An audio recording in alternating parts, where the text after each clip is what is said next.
नमस्कार साथियों, स्वागत है आप सभी का बीपीएससी एईडीयू के एक नए प्रैक्टिस सेशन में। कैसे हैं आप सब? आई होप एकदम मस्त होंगे और अपनी एग्ज़ाम की तैयारी बराबर कर रहे होंगे। तो हम हर दिन करते हैं 70 क्वेश्चन यहाँ पर। हिंदी का प्रैक्टिस सेशन है, आप सभी को पता है बीपीएससी एईडीयू का एग्ज़ाम जो कि जनवरी में आपका लगा हुआ है, ठीक है? तो उसी की तैयारी को लेकर हम लोग यहाँ पर बात करने वाले हैं और पूरे 70 क्वेश्चंस का यहाँ पर अगर देखा जाए प्रैक्टिस सेशन रहने वाला है। और फटाफट से सारे लोग एक बार क्लास को शेयर कर देंगे और शुरू करेंगे आज के सेशन को। आज का पहला क्वेश्चन आपके सामने है। पहला क्वेश्चन कह रहा है, बाजारूपन का संधि विच्छेद क्या होगा? बाजारूपन का संधि विच्छेद आपको बताना है क्या होगा? बाजार धन ऊ धन पन, या फिर बाजार धन ऊपन, या फिर बाजारू धन पन। क्या बनेगा इसका राइट आंसर बताएंगे। क्वेश्चन नंबर फर्स्ट का आंसर आप सभी को करना है, इसका राइट आंसर क्या बनेगा। तो इसकी बात कर ले तो बाजारूपन का जो सही संधि विच्छेद होगा वो क्या होगा? ऑप्शन नंबर ए हो जाएगा, बाजार धन ऊ धन पन हो जाएगा, यानी ऑप्शन नंबर ए इसका सही जवाब बनेगा।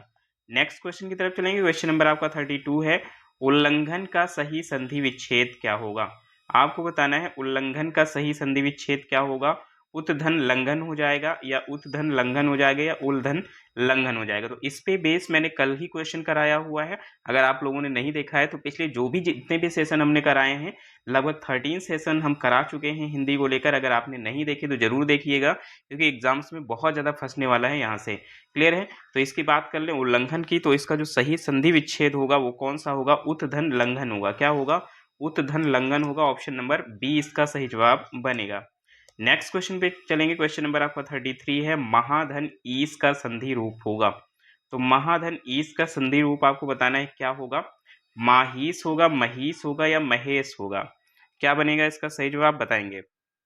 तो आप सभी को पता है कि महाधन ईस जो होता है गुण संधि में होता है। किस में होता है? ये गुण संधि का उदाहरण है। और ये किसका होता है? तो ये होता है महेश का। किसका होता है? महेश का संधि विच्छेद होता है महाधन ईस। क्लियर है? नेक्स्ट क्वेश्चन की तरफ चलेंगे। क्वेश्चन नंबर आपका 34। आइए देखते हैं क्वेश्चन नंबर 34 में क्या पूछ रहा है। कह रहा है कि जिसे किसी वस्तु की स्पृहा न हो, तो जिसे किसी वस्तु की स्पृहा न हो उसके लिए एक उपयुक्त शब्द क्या बनेगा, ये आपको बताना है। निस्पृहा हो जाएगा, या फिर निष्प्रय हो जाएगा, या निष्प्रहा हो जाएगा। क्या बनेगा इसका सही जवाब बताएंगे। क्वेश्चन नंबर 34 का आंसर करना है। फटाफट से आंसर करते रहेंगे और लास्ट में आप सभी को अपना स्कोर भी देखना है कितना आ रहा है 70 में से, तभी आप जान पाएंगे कि हमारी तैयारी कितनी हो रखी है। तो इसकी बात कर ली, ये हो जाता है निष्प्रय। क्या होता है? निष्प्रय हो जाता है कि जब जिसे किसी वस्तु की स्पृहा ना हो उसे निष्प्रय कहते हैं। नेक्स्ट क्वेश्चन की तरफ चलेंगे। क्वेश्चन नंबर आपका 35 है, गुरु के समीप रहकर शिक्षा ग्रहण करने वाला के लिए एक शब्द क्या होगा? तो गुरु के समीप जो शिक्षा ग्रहण करता है उसको क्या बोलते हैं? गुरुकुलवासी बोलते हैं, छात्रावासी बोलते हैं, या अंतेवासी बोला जाता है। क्या बनेगा इसका सही जवाब बताएंगे। तो आप सभी को पता है कि गुरु के समीप रहकर शिक्षा ग्रहण करने वाले को अंतेवासी बोलते हैं। क्या बोलते हैं? अंतेवासी। ऑप्शन नंबर सी इसका सही जवाब बनेगा। नेक्स्ट क्वेश्चन है क्वेश्चन नंबर आपका 36, अन्न और अन्य शब्द युग्म के सही अर्थ भेद का चयन कीजिए। तो अन्न और अन्य में आपको बताना है यहाँ पर कि किसका क्या अर्थ होता है। जैसे अनाज और दूसरा, या फिर अनाज और फल, या फिर पेड़ पौधे। क्या बनेगा इसका सही जवाब बताएंगे। अन्न और अन्य में तो अन्न का मतलब क्या होता है? अनाज होता है, और अन्य का मतलब क्या होता है? दूसरा होता है। तो राइट आंसर हमारा ऑप्शन नंबर ए बनेगा। क्या बनेगा? ए इसका सही जवाब बनेगा। नेक्स्ट क्वेश्चन, क्वेश्चन नंबर 37, सर्प, मेढक, सिंह, घोड़ा, वानर, हाथी आदि को समझाने वाला शब्द क्या है? तो ये सभी शब्द किसके पर्यायवाची हो सकते हैं? पशु के, शिव के, या फिर हरि के। क्या बनेगा इसका सही जवाब बताएंगे। Question number 37। तो इसकी बात कर ले, ये सभी हरि के पर्यायवाची होते हैं। किसके पर्यायवाची? हरि के पर्यायवाची होते हैं। Right answer option number C हो जाएगा। नेक्स्ट क्वेश्चन है क्वेश्चन नंबर 38। आपको बताना है यहाँ पर अच्छ का अनेकार्थी बताना है। क्या बताना है? अच्छ का अनेकार्थी शब्द कौन सा है यहाँ पर? धुरी हो जाएगा, स्थिर हो जाएगा, या आज्ञा हो जाएगा। क्या बनेगा इसका सही जवाब बताएंगे। क्वेश्चन नंबर 38 इसका आंसर आप सभी को करना है। तो अच्छ का मतलब यहाँ पर क्या होता है? अच्छ का मतलब होता है धुरी। क्या होता है? धुरी। तो ऑप्शन नंबर क्या बनेगा? ए इसका सही जवाब बन जाएगा। अगले क्वेश्चन पे आ जाते हैं। क्वेश्चन नंबर आपका 39 है, मीमांसा का सही पर्यायवाची शब्द है। तो मीमांसा का सही पर्यायवाची शब्द कौन सा हो जाएगा? यहाँ पर स्वरूप हो जाएगा, सुविज्ञता हो जाएगा, या समालोचन हो जाएगा। क्या बनेगा इसका सही जवाब बताएंगे। मीमांसा तो मीमांसा की बात कर लें, इसका जो सही पर्यायवाची शब्द है वो क्या है, समालोचन है। क्या है, समालोचन है। ऑप्शन नंबर सी इसका सही जवाब बनेगा। नेक्स्ट क्वेश्चन है, क्वेश्चन नंबर आपको 40, निम्नलिखित में से एक शब्द कपड़ा का पर्यायवाची है। कौन सा शब्द इसमें कपड़ा का पर्यायवाची है, ये आपको बताना है। राइट आंसर क्या बनेगा। कह रहा है पट, पाट या फिर कपाट, क्या बनेगा इसका सही जवाब बताएंगे। तो कपाट आप सभी को बताइए दरवाजा का होता है। किसका होता है, दरवाजा या फिर किवाड़ का होता है। लेकिन यहाँ पर जो पट है, पट किसका होता है, वस्त्र का होता है। किसका होता है, वस्त्र या फिर कह लीजिए कपड़े का होता है। ऑप्शन नंबर क्या बनेगा, ए इसका सही जवाब बन जाएगा। नेक्स्ट क्वेश्चन है अल्पज्ञ। अल्पज्ञ का आपको बताना है, यहाँ पर क्या हो जाएगा, सर्वज्ञ हो जाएगा या बहुवज्ञ हो जाएगा या सुविज्ञ हो जाएगा। क्या बनेगा इसका सही जवाब बताएंगे। क्वेश्चन नंबर 41 का आंसर आप सभी को करना है, इसका सही जवाब क्या हो जाएगा। तो अल्पज्ञ के विलोम की बात कर ले, अल्पज्ञ का जो विलोम होता है वो क्या होता है, बहुवज्ञ होता है। क्या होता है, बहुवज्ञ होता है। ऑप्शन नंबर यहाँ पर बी इसका सही जवाब बनेगा। क्लियर है। नेक्स्ट क्वेश्चन पे आ जाते हैं। क्वेश्चन नंबर आपका 42 है, आविर्भूत का सही विलोम शब्द क्या है। आविर्भूत का सही विलोम शब्द आपको बताना है। क्या हो जाएगा, अनास्था हो जाएगा, अनेकता हो जाएगा या तिरोभूत हो जाएगा। क्या बनेगा इसका सही जवाब बताएंगे। क्वेश्चन नंबर 42, तो आविर्भूत की बात कर लें, इसका जो विलोम शब्द होता है वो होता है तिरोभूत। क्या होता है, तिरोभूत। ऑप्शन नंबर सी इसका सही जवाब बनेगा। अगला क्वेश्चन है, क्वेश्चन नंबर आपका 43, अथ का विलोम है। तो अथ का विलोम शब्द आपको बताना है। क्या होता है, अथ का विलोम पूर्ण होता है, समाप्त होता है या फिर इति होता है। क्या बनेगा इसका सही जवाब बताएंगे। अथ, तो अथ के विलोम की बात कर लें, अथ का विलोम होता है इति। क्या होता है अथ का विलोम, तो इसका विलोम होता है इति। ऑप्शन नंबर क्या बनेगा, सी इसका सही जवाब बनेगा। जबकि पूर्ण का विलोम क्या होता है, अपूर्ण होता है, और समाप्त का क्या होता है, आरंभ होता है। ठीक है, आ जाते हैं अगले क्वेश्चन पे। क्वेश्चन नंबर आपका 44 है, बुढ़ापा शब्द में कौन सा प्रत्यय लगा है। बुढ़ापा शब्द में कौन सा प्रत्यय लगा है, आपा प्रत्यय है, पा प्रत्यय है या फिर ये वाला पा प्रत्यय है। क्या बनेगा इसका सही जवाब बताएंगे। बुढ़ापा, तो बुढ़ापा की बात कर ले तो इसमें पा प्रत्यय लगा है। कौन सा प्रत्यय, पा लगा है। बूढ़ा धन पा लगा है यहाँ पर। ऑप्शन नंबर क्या हो जाएगा, बी इसका सही जवाब हो जाएगा। नेक्स्ट क्वेश्चन है, क्वेश्चन नंबर 45। आइए देखते हैं क्वेश्चन नंबर 45 में क्या है।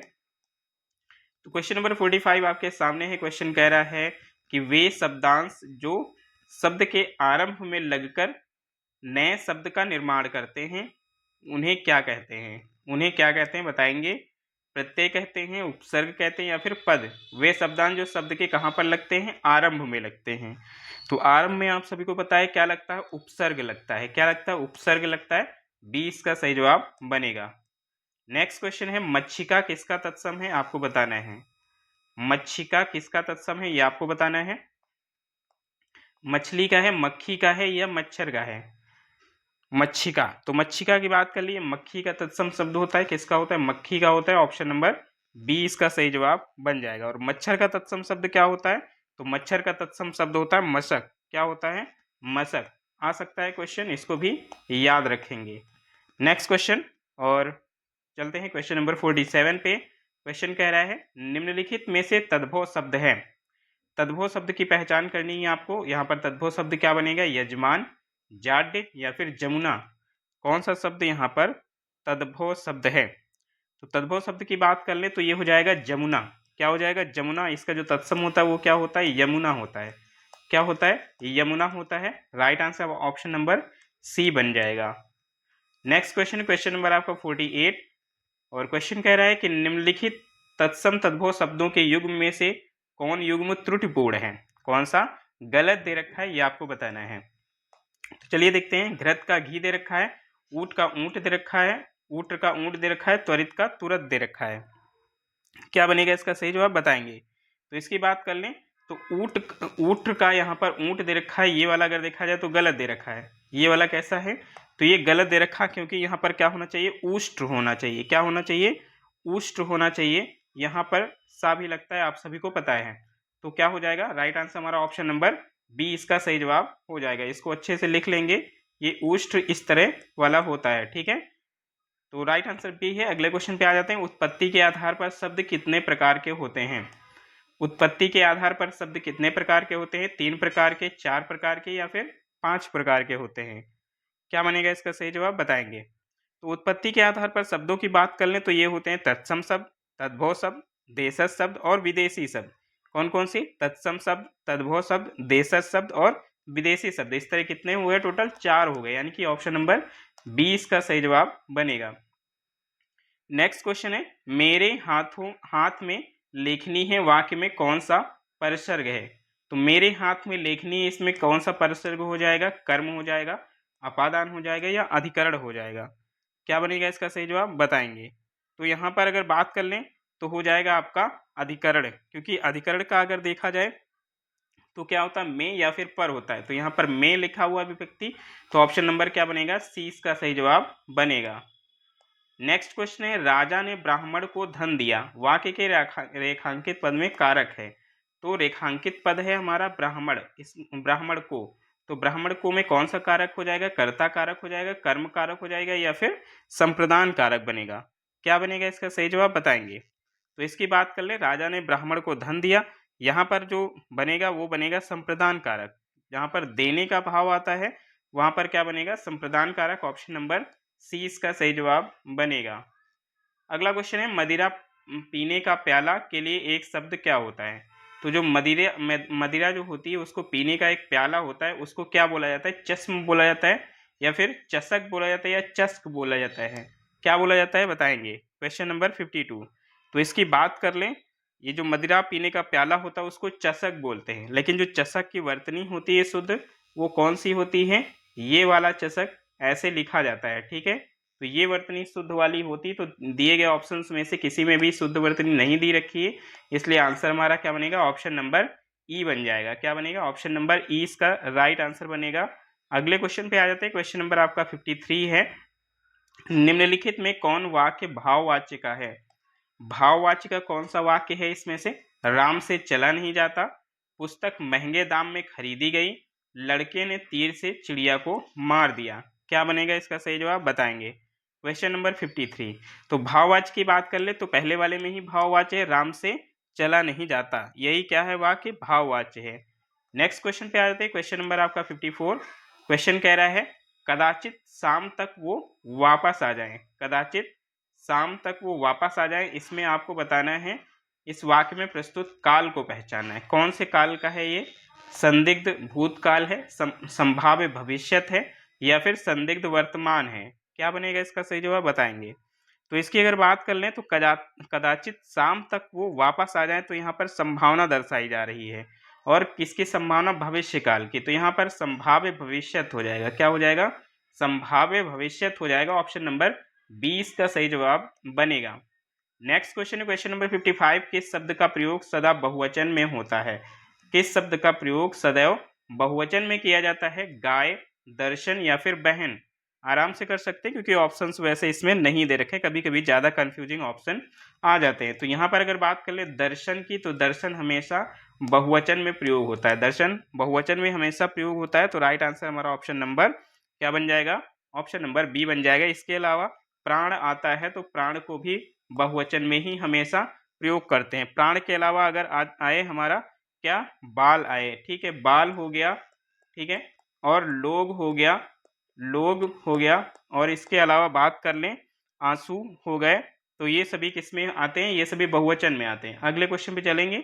अगला क्वेश्चन क्या है? Question number 56। निम्न में से कौन सा शब्द स्त्रीलिंग है? स्त्रीलिंग शब्द की पहचान करना है आपको। सौभाग्य, सुंदरता या फिर काव्य? क्या बनेगा इसका सही जवाब बताएंगे। तो स्त्रीलिंग की बात कर लें तो सुंदरता, सुंदरता कैसा शब्द है? ये स्त्रीलिंग है। ऑप्शन नंबर क्या हो जाएगा? बी इसका सही जवाब बनेगा। अगला क्वेश्चन, क्वेश्चन नंबर 57। मनोभावों को प्रकट करने वाले वे अभिकारी शब्द जिनका वाक्य से कोई संबंध नहीं रहता है, वो क्या कहलाते हैं? ठीक है, क्वेश्चन को दोबारा पढ़ेंगे। मनोभावों को प्रकट करने वाले वे अभिकारी शब्द जिनका वाक्य से कोई संबंध नहीं रहता, वो क्या कहलाते हैं? विकल्प बोधक अव्यय, समुच्चय बोधक अव्यय या फिर विस्मयादि बोधक अव्यय? क्या बनेगा इसका सही जवाब बताएंगे। तो इसकी बात कर लें तो ये होते हैं विस्मयादि बोधक अव्यय। कौन से होते हैं? विस्मयादि बोधक। ऑप्शन नंबर सी इसका सही जवाब बन जाएगा। नेक्स्ट क्वेश्चन है आपका, क्रिया विशेषण के कितने भेद होते हैं? आपको बताना है क्रिया विशेषण के कितने भेद होते हैं, 3, 6 या फिर 4? क्या बनेगा इसका सही जवाब बताएंगे। क्वेश्चन नंबर 58 का सही जवाब बताना है आप सभी को। तो बात कर ले, सामान्यतः जो क्रिया विशेषण के भेद होते हैं वो 4 होते हैं। कौन कौन से? एक स्थानवाचक होता है, एक कालवाचक होता है, एक परिमाणवाचक होता है और चौथा रीतिवाचक होता है। तो इस तरह अगर देखेंगे तो टोटल 4 होते हैं। कितने होते हैं? टोटल 4 होते हैं। तो ऑप्शन नंबर क्या बनेगा? सी इसका सही जवाब बन जाएगा। अगले क्वेश्चन पे आ जाते हैं। क्वेश्चन है, कुछ शब्द का निम्नलिखित में से किस रूप में प्रयोग नहीं किया जा सकता? तो कुछ शब्द का आपको बताना है किस रूप में प्रयोग नहीं कर सकते। संज्ञा के रूप में, क्रिया विशेषण के रूप में, या फिर आपका क्रिया के रूप में। क्या बन जाएगा इसका सही जवाब बताएंगे। तो इसकी अगर बात कर ले, कुछ शब्द का जो प्रयोग है वो हम किस रूप में नहीं कर सकते? क्रिया के रूप में। किसके रूप में? क्रिया के रूप में। तो ऑप्शन नंबर क्या बनेगा? सी इसका सही जवाब बनेगा। नेक्स्ट क्वेश्चन आ गया आपका क्वेश्चन नंबर 60। और सेशन को आप लोग लाइक नहीं किए हैं अभी तक, सेशन को लाइक कर दीजिए फटाफट से, क्योंकि इसके बारे में हम ज़्यादा नहीं बोलते हैं। निम्न में प्रेरणार्थक क्रिया है उठना, चमकना या फिर गिराना। क्या हो जाएगी प्रेरणार्थक क्रिया? उठना या फिर चमकना या फिर गिराना। तो यहाँ पर बात कर लें, इसका राइट आंसर क्या हो जाएगा? प्रेरणार्थक क्रिया पूछा है तो यहाँ पर हो जाएगा गिराना। क्या हो जाएगा? गिराना एक प्रेरणार्थक क्रिया। ऑप्शन नंबर सी इसका सही जवाब बनेगा। नेक्स्ट क्वेश्चन है, निम्नलिखित में से कौन सा शब्द विशेष से है? निम्नलिखित में से कौन सा शब्द विशेष से हो जाएगा? आसीन, अग्नि या फिर मधुर। क्या हो जाएगा? विशेष से। तो इसकी बात कर लें तो राइट आंसर इसका क्या हो जाएगा? अग्नि की बात कर लें तो अग्नि शब्द क्या होता है? एक विशेष से शब्द होता है। और इसके विशेषण की बात कर लें, इसका जो विशेषण होता है वो क्या होता है? आग्नेय होता है। क्या होता है इसका विशेषण? तो आग्नेय होता है। इसको भी याद रखिए, क्वेश्चन आता है इससे। तो बी इसका सही जवाब बनेगा। नेक्स्ट क्वेश्चन है आपका क्वेश्चन नंबर 62। गुणवाचक विशेषण के कितने भेद होते हैं? गुणवाचक विशेषण के कितने भेद होते हैं? 4 होते हैं, 5 होते हैं या फिर 6 भेद होते हैं। क्या बनेगा इसका सही जवाब बताएंगे। तो बात कर लें यहाँ पर गुणवाचक की, तो गुणवाचक के जो भेद होते हैं वो कितने होते हैं? एक काल, स्थान, आकार, रंग, दशा और गुण। इस तरह कितने टोटल भेद होते हैं? टोटल भेद की बात कर लें यहाँ पर तो हो जाते हैं आपके 7। एक द्रष्टव्य भी होता है, द्रष्टव्य जो कि छूट गया है।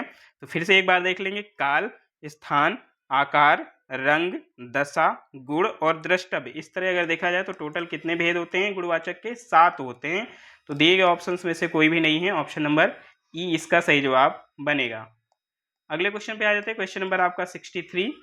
निम्नलिखित वाक्य में रेखांकित किए हुए भाग में कौन सा पदबंध बढ़ चढ़कर बात करने वाले तुम संजीता क्यों हो गए? तो पदबंध पूछा है यहाँ पर, कौन सा पदबंध होगा? बढ़ चढ़कर बातें करने वाले तुम संजीदा क्यों हो गए? तो ये संज्ञा है, क्रिया विशेषण है या फिर सर्वनाम है? तो पढ़ के आपको लग रहा होगा यहाँ पर बढ़ चढ़कर बातें करने वाले तुम। तो यहाँ पर क्या दिया गया है? पूरा एक सर्वनाम दिया गया है। ठीक है, यहाँ पर सर्वनाम दिया गया है। तो ऑप्शन नंबर क्या बनेगा? सी इसका सही जवाब बन जाएगा। अगले क्वेश्चन पे आ जाते हैं। क्वेश्चन नंबर आपका 64 है। निम्नलिखित में से क्या एक संबंधवाचक सर्वनाम नहीं है? तो दिए गए ऑप्शंस में से आपको बताना है कौन सा एक संबंधवाचक सर्वनाम नहीं है। वहाँ, यह या फिर जो। क्या बनेगा इसका सही जवाब बताएंगे। तो यहाँ पर संबंधवाचक की बात कर लें जो नहीं है, तो वो कौन सा नहीं है? वो है जो। वो क्या है? यह। तो यह यहाँ पर अगर देखा जाए तो संबंधवाचक सर्वनाम नहीं है। इसके अलावा वहाँ और जो, ये दोनों अगर देखा जाए तो ये संबंधवाचक सर्वनाम होते हैं। तो राइट आंसर हमारा क्या बनेगा? राइट आंसर हमारा ऑप्शन नंबर बी हो जाएगा। क्लियर है? और बात कर ले ये किस प्रकार का है, तो यह वाले में अगर ये निश्चयवाचक सर्वनाम हो जाएगा। क्या बनेगा? निश्चयवाचक सर्वनाम ये बनेगा। नेक्स्ट क्वेश्चन है आपका क्वेश्चन नंबर आपका 65। निम्नलिखित वाक्य में संज्ञा पदबंध क्या है? तो संज्ञा पदबंध को आपको छांटना है। घर के आंगन में लगे पेड़ सूख गए। तो घर के आंगन में लगे पेड़ सूख गए, इसमें संज्ञा पदबंध क्या हो जाएगा? घर के पेड़ सूख गए या घर के आंगन। क्या बनेगा इसका सही जवाब बताएंगे। तो इसकी बात कर लें तो घर के आंगन में लगे पेड़, घर के आंगन में लगे पेड़, ये जो इतना पद है ये आपका संज्ञा पदबंध है। ठीक है, जो कि किसी भी ऑप्शन में नहीं है। तो राइट आंसर हमारा क्या बनेगा? राइट आंसर हमारा ऑप्शन नंबर ई है, क्योंकि सभी में अपूर्ण दिया गया है, पूरा नहीं दिया गया है। अगले क्वेश्चन पे आ जाते हैं। क्वेश्चन नंबर आपका 66 है। पशु चर रहे हैं, रेखांकित पद है। तो पशु में देखा जाए तो यहाँ पर कौन सा संज्ञा हो जाएगा? व्यक्तिवाचक संज्ञा, जातिवाचक संज्ञा या भाववाचक संज्ञा। क्या बनेगा बताएंगे। तो पशु की बात कर लें तो ये आपका जातिवाचक संज्ञा होता है। कैसा होता है? जातिवाचक संज्ञा होता है। ऑप्शन नंबर बी इसका सही जवाब बनेगा। अगला क्वेश्चन है यहाँ पर, वर्तनी की दृष्टि से कौन सा शब्द सही है? वर्तनी की दृष्टि से आपको बताना है कौन सा शब्द सही है, स्वतंत्र आपको बताना है कौन सा वाला सही है। तो इसकी बात कर ले, वर्तनी की दृष्टि से जो होता है वो क्या होता है? स्वातंत्र्य होता है। क्या होता है? स्वातंत्र्य होता है। ऑप्शन नंबर बी इसका सही जवाब बन जाएगा। नेक्स्ट क्वेश्चन है क्वेश्चन नंबर 68, शुद्ध शब्द चुनिए। तो शुद्ध शब्द को आपको चुनना है और बताना है इसका राइट आंसर क्या हो जाएगा। कौन सा औद्योगिक यहाँ पर एकदम सही दिया गया है, कौन सा औद्योगिक सही है वो बताना है आपको। तो बात कर लें ऑप्शन नंबर ए की, यहाँ पर ए वाला ही ऑप्शन हमारा सही दिया है। Right answer option number A हो जाएगा। अगला क्वेश्चन है क्वेश्चन नंबर 69, बस हो गया रहने दीजिए वाक्य में अपेक्षित है। तो बस हो गया रहने दीजिए, इसमें क्या जो है नहीं लगा हुआ है? एक अल्प विराम, एक पूर्ण विराम, दो अल्प विराम, एक पूर्ण विराम, एक अल्प विराम या फिर दो पूर्ण विराम। क्या बनेगा इसका सही जवाब बताएंगे। क्वेश्चन नंबर 69, तो इसकी बात कर लें, इसमें एक अल्प विराम होना चाहिए। क्या होना चाहिए?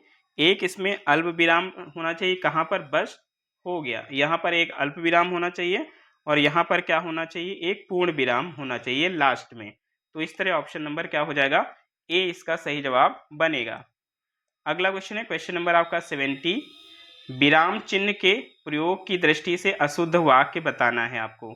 विराम चिन्ह के प्रयोग की दृष्टि से अशुद्ध कौन सा है? बस हो गया रहने दीजिए, तो ये तो आपने अभी पहले ही देख लिया। और ऊंच नीच, अमीर गरीब, समाज की विभाजक रेखाएं, क्या आप पटना के रहने वाले हैं, ये सभी दिए गए हैं, वाक्य बताना है आपको। तो कौन सा यहाँ पर अशुद्ध है वो बताना है, ठीक है।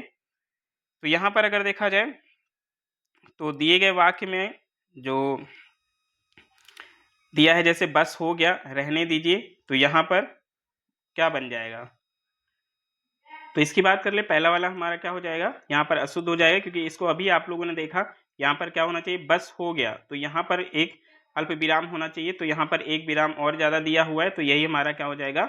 अशुद्ध हो जाएगा। बाकी ऊंच नीच, अमीर गरीब, समाज की विभाजक रेखाएं हैं, ये सही दे रखा है। और क्या आप पटना के रहने वाले, प्रश्नवाचक चिन्ह के साथ, ये भी सही दे रखा है। तो ऑप्शन नंबर क्या हो जाएगा? ए इसका सही जवाब बन जाएगा। अगले क्वेश्चन पे चलेंगे। नेक्स्ट क्वेश्चन आपका क्वेश्चन नंबर आपका 71 और इसका आंसर आप सभी को करना है। कह रहा है स्पर्श व्यंजन कंठ ध्वनि, अघोष और महाप्राण ध्वनि है। तो बताएंगे इसमें से कौन सा स्पर्श व्यंजन कंठ ध्वनि और अघोष और महाप्राण ध्वनि, का, खा या फिर गा। क्या बनेगा इसका सही जवाब बताएंगे। तो स्पर्श व्यंजन में पंचवर्ग के सभी व्यंजन आते हैं। कंठ ध्वनि की बात कर ले, का, खा, गा, घा, अंगा और आ तथा हा होता है, ठीक है। और अघोष में प्रत्येक वर्ग का पहला दूसरा व्यंजन होता है, सा, और तीनों सा ही होते हैं उसमें। और महाप्राण में आप सभी को पता है प्रत्येक वर्ग का दूसरा और चौथा व्यंजन होता है। तो इस तरह अगर बात कर ले, यहाँ पर जो खा दे रखा है ये हमारा तीनों में आ जाएगा। किस में आ जाएगा? तीनों में आ जाएगा। तो राइट आंसर हमारा ऑप्शन नंबर सी हो जाएगा। क्लियर है।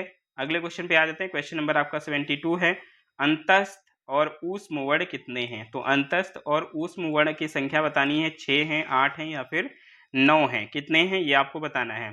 तो इसकी बात कर लें, ये टोटल होते हैं 8। कितने होते हैं? 8। ऑप्शन नंबर क्या बनेगा? बी इसका सही जवाब बन जाएगा। अगला क्वेश्चन है, भारतीय संविधान में हिंदी भाषा को मान्यता कब प्रदान की गई। तो भारतीय संविधान में हिंदी भाषा को मान्यता कब प्रदान की गई? 14 सितंबर 1949, 15 सितंबर 1949 या 14 सितंबर 1950 को। क्या बनेगा इसका सही जवाब बताएंगे।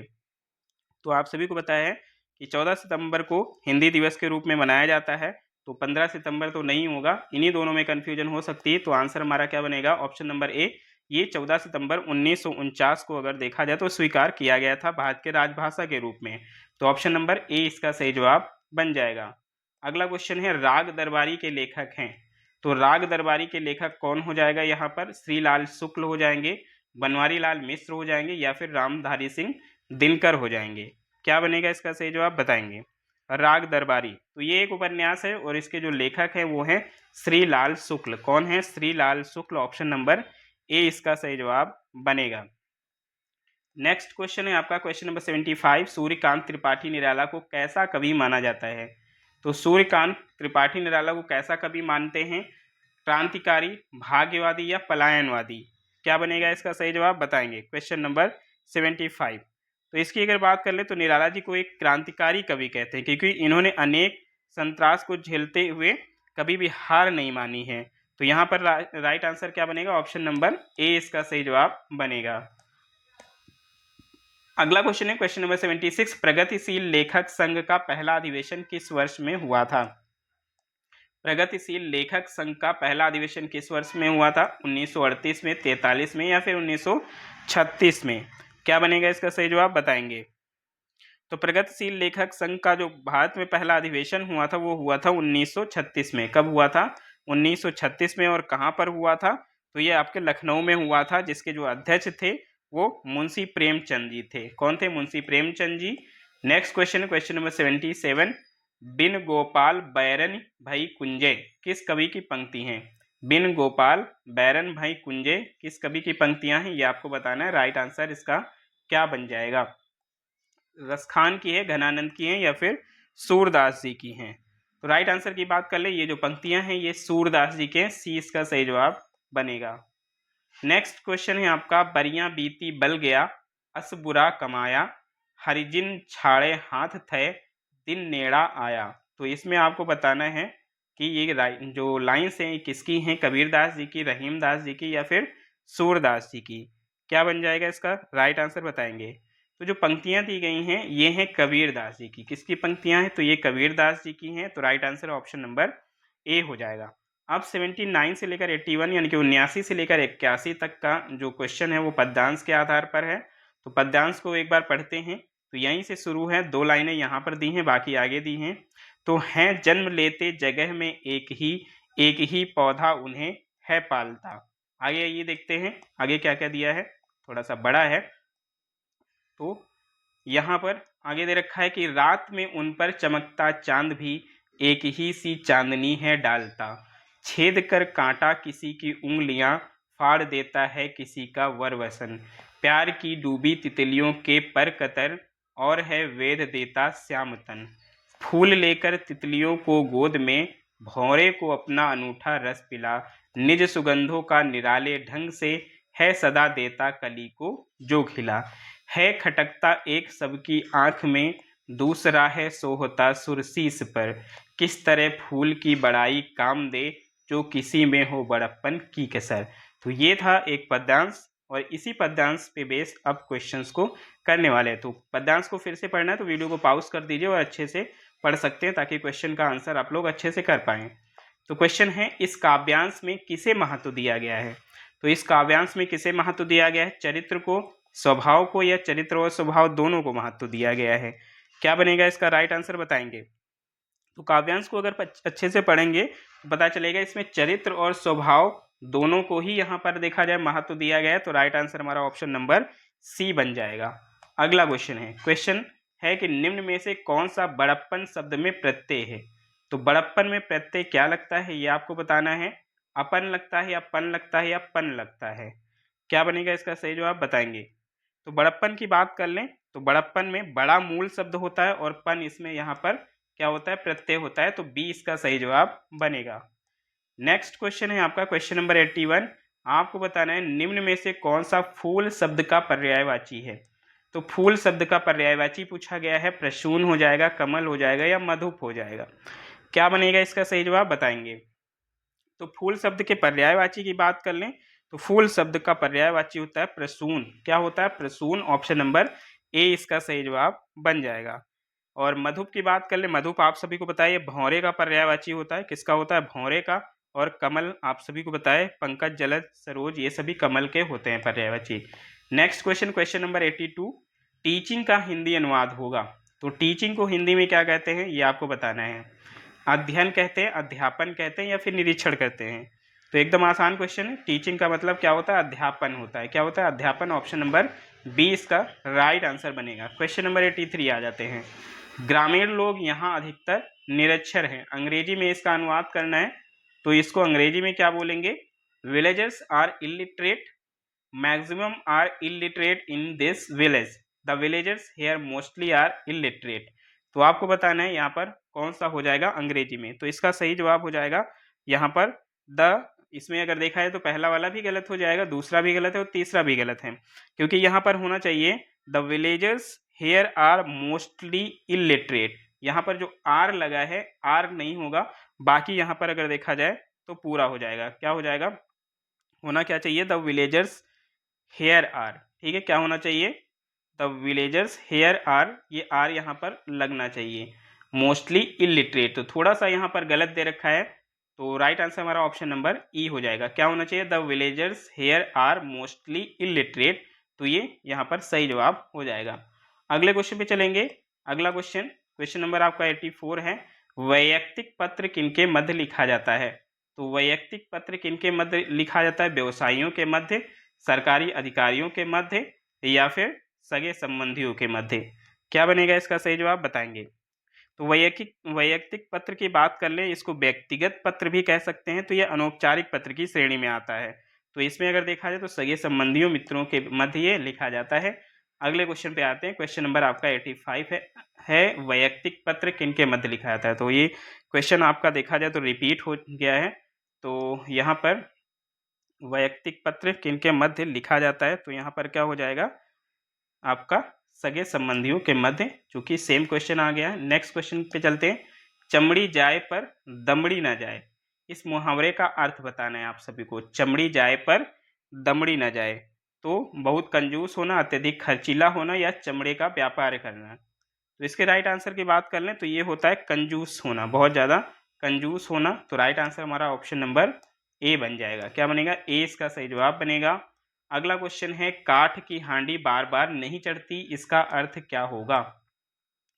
काठ की हांडी बार बार नहीं चढ़ती, यानी कि लकड़ी का बर्तन अग्नि से जल सकता है, दुर्भाग्य की मार बार बार नहीं होती, या फिर बुरे दिन हमेशा नहीं रहते। क्या अर्थ होगा बताना है आपको। तो काठ की हांडी बार बार नहीं चढ़ती, इसका जो अर्थ होता है वो होता है कि जो छल कपट का व्यवहार होता है वो हमेशा नहीं चलता, यानी छल कपट का व्यवहार हमेशा नहीं चलता, ये इसका अर्थ होता है। तो इसमें से कोई भी सही नहीं है, तो राइट आंसर हमारा बनेगा ऑप्शन नंबर ई। क्या बनेगा, ई इसका सही जवाब बनेगा। अरण्य रोदन मुहावरे का अर्थ स्पष्ट कीजिए। तो अरण्य रोदन का मतलब क्या होता है ये आपको बताना है। निरंतर निवेदन होता है, या फिर विरह गीत होता है, या निरर्थक होता है। क्या बनेगा इसका सही जवाब, बताएंगे। तो अरण्य रोदन का मतलब होता है निरर्थक। ठीक है, क्या होता है, निरर्थक, मतलब कोई मतलब नहीं है ऐसे रोने से। तो ऑप्शन नंबर क्या बनेगा, सी इसका सही जवाब बनेगा। नेक्स्ट क्वेश्चन है, मैं सुकुमारी नाथ बन जोगू, तो इस पंक्ति में कौन सा अलंकार है यह आपको बताना है। मैं सुकुमारी नाथ बन जोगू, कौन सा अलंकार हो जाएगा, सभंग श्लेष, अभंग श्लेष, या फिर श्लेष वक्रोक्ति। क्या बनेगा सही जवाब, बताएंगे। तो मैं सुकुमारी नाथ बन जोगू में काकु वक्रोति अलंकार है। कैसा अलंकार है, काकु वक्रोति अलंकार। तो यहाँ पर काकु वक्रोक्ति होगा, ना कि श्लेष जो है यहाँ पर। ठीक है, तो राइट आंसर क्या बन जाएगा, राइट आंसर हमारा ऑप्शन नंबर ई बन जाएगा। श्लेष वक्रोक्ति नहीं होगा बल्कि काकु वक्रोक्ति होगा, तो ऑप्शन नंबर ई इसका सही जवाब बनेगा। नेक्स्ट क्वेश्चन है क्वेश्चन नंबर 90। यहाँ पर किस छंद का प्रथम व अंतिम शब्द एक सा होता है। तो आपको बताना है किस छंद का प्रथम व अंतिम शब्द एक होता है, कुंडलिया, रोला, या फिर दोहा। क्या बनेगा इसका सही जवाब, बताएंगे। तो कुंडलिया छंद ऐसा होता है जिसका प्रथम और अंतिम शब्द हमेशा क्या होता है, एक सा होता है, क्योंकि इसमें कुल कितने 6 चरण होते हैं। ठीक है, कितने चरण होते हैं, 6 चरण। तो राइट आंसर हमारा ऑप्शन नंबर ए हो जाएगा। Next question, question number 91। निम्नलिखित में से कौन सा विकल्प रस के अंतर्गत नहीं है। रस के अंतर्गत कौन सा विकल्प नहीं आता है, व्यंग, हास्य, या फिर रौद्र। व्यंग, हास्य, या फिर रौद्र। तो आपने रौद्र रस का नाम सुना होगा, हास्य का सुना होगा, लेकिन व्यंग कोई रस नहीं होता। तो ऑप्शन नंबर क्या बनेगा, ए इसका सही जवाब बन जाएगा। नेक्स्ट क्वेश्चन पे आते हैं। क्वेश्चन नंबर आपका 92 है। यहाँ पर कह रहा है, हा रघुपीर देव रघुराया के ही अपराध विसारे हूँ दाया। उपयुक्त पद्यांश में आपको बताना है कौन सा रस है, कौन सा रस आएगा इसमें, ये आपको बताना है। तो यहाँ पर अगर बात कर लें तो यहाँ पर वियोग श्रृंगार रस है। कैसा है, तो वियोग श्रृंगार रस, ऑप्शन नंबर बी इसका सही जवाब बन जाएगा। नेक्स्ट क्वेश्चन पे आ जाते हैं। अगला क्वेश्चन, क्वेश्चन नंबर 93। आइए देखते हैं क्या दे रखा है। क्वेश्चन कह रहा है कि निम्नलिखित वाक्यों में से अशुद्ध वाक्य का चयन कीजिए। तो अशुद्ध वाक्य आपको बताना है इसमें से कौन सा है। वे भारत के भावी प्रधानमंत्री हैं, वह दंड देने योग्य है, वह सोमवार को आएगा। क्या बनेगा इसका सही जवाब बताएंगे। तो वे भारत के भावी प्रधानमंत्री हैं, ये एकदम सही दे रखा है, और वह सोमवार को आएगा, ये भी एकदम सही दे रखा है। लेकिन यहाँ पर अगर देखा जाए दे रखा है वह दंड देने योग्य है। ठीक है, तो वह दंड देने योग्य अगर देखा जाए तो अशुद्ध होता है, इसका जो शुद्ध शब्द होता है वह दंड के योग्य है। क्या होना चाहिए यहाँ पर, देने की जगह के होना चाहिए, वह दंड के योग्य है। तो राइट आंसर यहाँ पर अशुद्ध पूछा है, बी इसका सही जवाब बनेगा। अगला क्वेश्चन है क्वेश्चन नंबर 94। लिंग की दृष्टि से शुद्ध वाक्य कौन सा है। लिंग की दृष्टि से शुद्ध वाक्य कौन सा है। मेरा पुस्तक अच्छा है तो मेरा पुस्तक अच्छा है तो होता नहीं, मेरी पुस्तक अच्छी है होता है। ठीक है, इसके अलावा अगर बात कर ले, आपका नाक कट गया तो आपका नाक कट गया नहीं होता है, आपकी नाक कट गई होता है। तो शुद्ध कौन सा है, ऑप्शन नंबर बी इसका सही जवाब बनेगा। Next question, question number 95।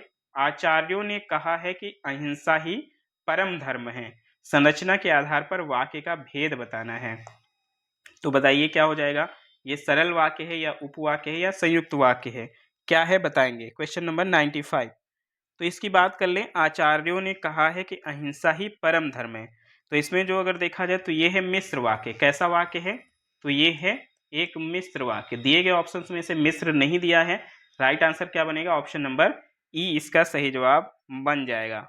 अगले क्वेश्चन पे आ जाते हैं, क्वेश्चन नंबर 96।